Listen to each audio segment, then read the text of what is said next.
Alors, pourquoi c'est important d'avoir une communication efficace en période de crise?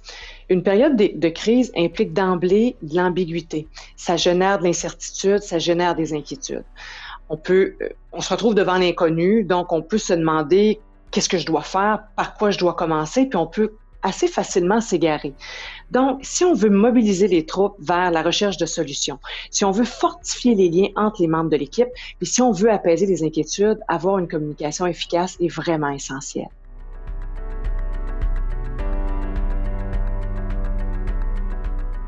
Alors, qu'est-ce que ça signifie avoir une communication efficace? Communiquer efficacement, ça veut dire avoir des communications transparentes et régulières avec les autres. La communication efficace implique que l'information est transmise à la bonne personne au bon moment et que le message est vraiment bien compris aussi.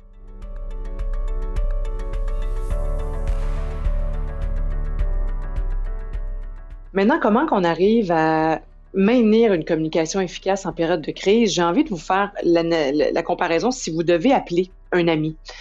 Bon, il y a des conditions gagnantes qui vont faire que votre appel va atteindre la cible, vous allez atteindre votre objectif. La première des choses, je vous dirais, c'est d'éliminer l'interférence. Quand vous allez appeler votre ami, vous allez d'abord vous assurer que vous composez le bon numéro de téléphone. Vous ne mettrez pas de personne, vous ne ferez pas une conférence à trois si vous avez un message qui s'adresse à votre ami en particulier, vous n'inclurez pas d'autres personnes. Donc, on s'essaye d'avoir le contact le plus direct au niveau de notre communication. C'est particulièrement important en situation de crise. L'autre chose, il faut choisir le bon contexte. Si vous avez à appeler un ami pour parler d'un sujet délicat, peut-être qu'au restaurant où il va y avoir plein de bruit, que vous allez peut-être mal entendre votre ami, c'est peut-être pas le meilleur contexte pour faire votre appel. Et dans d'autres contextes, il n'y aura pas d'enjeu d'être dans un endroit bruyant ou dans un endroit public. Donc, il faut s'assurer qu'on a vraiment le bon contexte pour que notre message se rende. L'autre chose, il faut émettre un message simple. C'est-à-dire que quand vous communiquez, et d'autant plus quand on n'a pas la personne devant nous, là, parfois, on a échangé en virtuel, la personne n'est pas toujours là devant nous. Il y a des informations, comme par exemple le langage non verbal, qu'on n'a pas. Fait qu'il faut que la communication reste simple, que notre message aille droit au but et qu'on s'assure que notre message est clair. Puis la dernière des choses, la communication doit se faire dans les deux sens.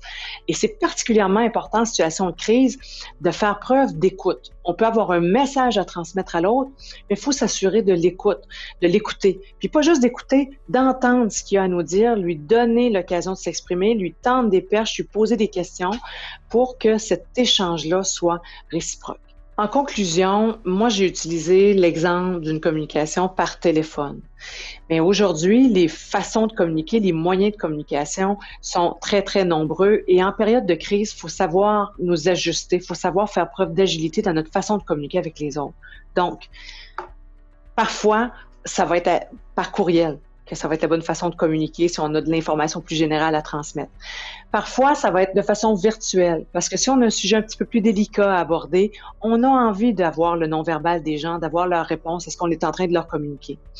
Dans certains contextes, quand c'est très délicat, ben là, ça va être en individuel qu'on va vouloir communiquer et peut-être idéalement d'avoir la personne en face de nous parce qu'on communique beaucoup au-delà des mots dans ce qu'on traduit au niveau du langage non verbal. Donc, en période de crise, pour avoir une communication efficace, il faut aussi savoir adapter notre façon de communiquer à la situation rencontrée.